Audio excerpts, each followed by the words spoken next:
लैला और मजनू एक प्रेम कहानी है जिसकी उत्पत्ति 11वीं शताब्दी में सेंचुरी अरबिया में हुई थी। बाद में उसे पर्शियन कवि निज़ाम गंजवी ने अपना लिया था। उन्होंने खोसरो और शीनरी भी लिखी थी।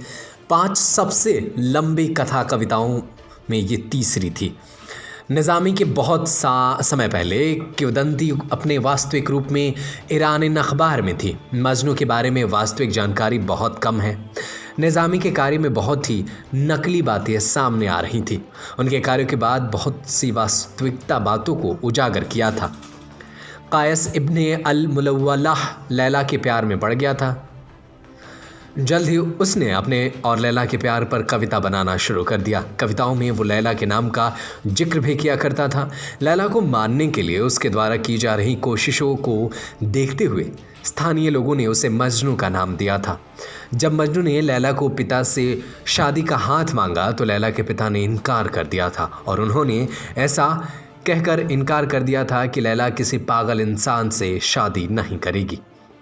इसके बाद लैला की शादी किसी अमीर व्यापारी से करवा दी गई जिससे उनकी शादी हुई। वो इंसान भी काफ़ी अच्छा और ख़ूबसूरत भी था। उसका नाम वरद अल-थाक़फ़ी था। जब मजनू ने लैला की शादी के बारे में सुना तो वो आदिवासी इलाकों में भाग गया और आसपास के रेगिस्तान में आवारागर्दी करने लगा।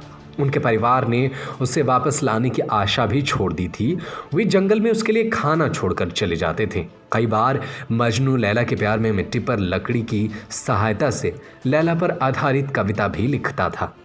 लैला के बाद भी शादी के बाद अपने शौहर के साथ उत्तरी अरबिया में भेज दिया गया था। कुछ कथाओं के अनुसार लैला की मृत्यु अपने मजनू को देखे बिना ही हृदय विकार की वजह से हुई थी, लेकिन मजनू को इस बात का पता 688 AD में पता चला था। उसके बाद मजनू ने लैला के कब्र के पास पत्थरों पर 3 कविताएं लिखी जो लैला के लिए मजनू द्वारा लिखी गई अंतिम कविता थी। उनके मृत्यु से पहले प्यार में और भी बहुत सी रोमांचक बातें हुई थी। मजनू द्वारा लिखी गई कविताओं में ये कविता शामिल है। मैं इन दीवारों से गुजरता जाऊंगा जिनसे लैला गुजरती है और मैं उस दीवार को चूमा करूंगा जिससे लैला गुजरती है। ये मेरे दिल में दीवारों के प्रति प्यार नहीं है जो मेरे दिल को खुश करता है, लेकिन उन दीवारों के पास से चलकर मेरा ध्यान आकर्षित करती है, उससे मुझे प्यार है।